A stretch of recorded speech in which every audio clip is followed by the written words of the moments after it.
From the capital, Islamabad. Thanks for joining us live on Al Jazeera, sir. I mean, we saw, and you may have heard in that report, that there are many Pakistanis affected by the floods of last year that are willing to help themselves.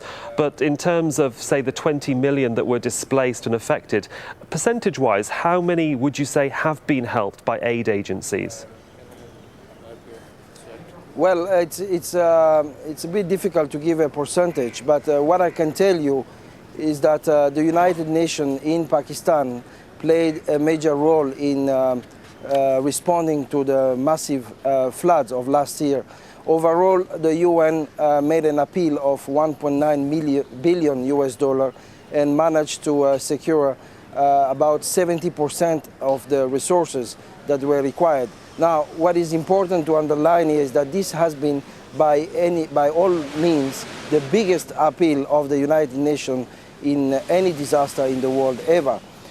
So we have, I can also tell you that different program of the UN, particularly in terms of helping people to have food, reached approximately 6 to 7 million people. Now, this is really massive. And of course, that is short-term aid to a certain extent to feed people, but then how have you been able, with aid agencies, the UN itself, been able to prioritise between short-term aid and long-term aid? Because to help people in Pakistan long-term, a lot of the infrastructure was severely damaged and had to be rebuilt. At what stage is the aid help focusing in that direction?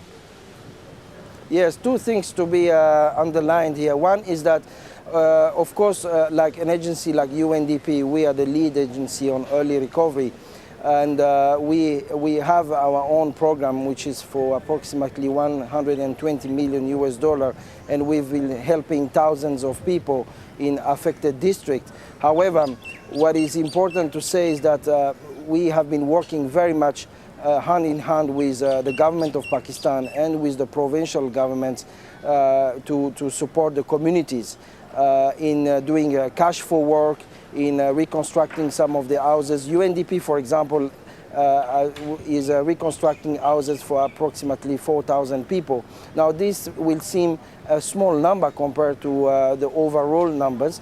That's why I would like to underline that we've been really complementing each other with also the effort of the government. But it is a slow process, though, and if you've only been able to, as you say, secure 70% of the appeal fund that was required, how do you distribute that, and in what areas are you focusing? We saw different needs for those people in the northwest of the country to those from where Imtiaz was reporting from in the south of the country.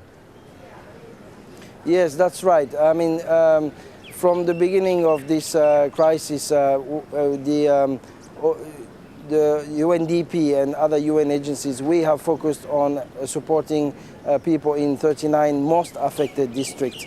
And this district were defined together with the National Disaster Management Authority of Pakistan.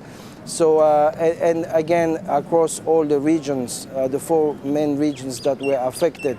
So, and the other important message that I would like to pass across is that in this case, in the case of the floods, I think we were able to start what we call early recovery, meaning not only helping people to save life, but we were able to help people restoring their livelihood, restoring their infrastructure, and that started at the early stage of the crisis as soon as the water started receding. Indeed. Jean-Luc, having been there and reported at the time, I know it's an immense task that you and your colleagues there in the NGOs have. Thank you very much for joining us from Islamabad.